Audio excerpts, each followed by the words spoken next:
حقیقی بڑا تو وہ ہے جو اپنے ہر چھوٹے کو پہچانتا ہو اور اس کی ضروریات کا خیال رکھتا ہو۔ زیادہ قسمیں کھانے والا زیادہ جھوٹ بولتا ہے۔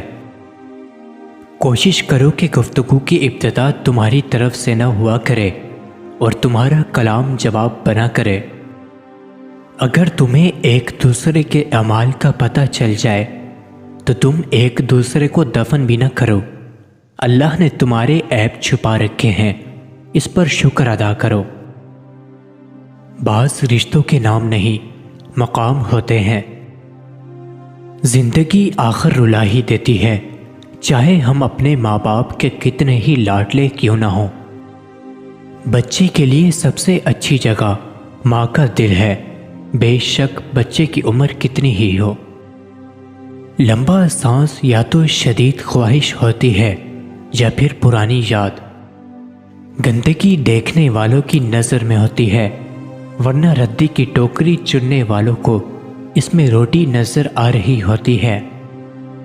زندگی کو سمجھنا ہے تو پیچھے دیکھو اور زندگی کو جینا ہے تو آگے دیکھو۔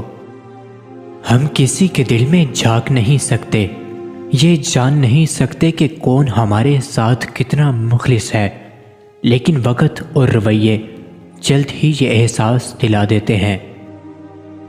ان لوگوں کے لیے کامیاب بنو جو تمہیں ناکام دیکھنا چاہتے ہیں۔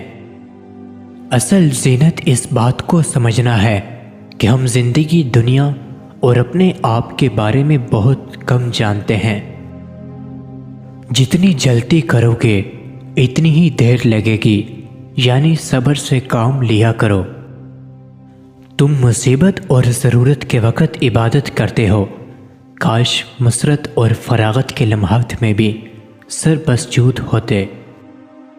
جو عورت آپ کے سامنے 3 باتیں کرے تو سمجھ جائیں وہ شادی کرنا چاہتی ہے۔ نمبر 1 عمر پوچھے، نمبر 2 آمدنی، نمبر 3 والد کا نام اور ذریعہ معاش۔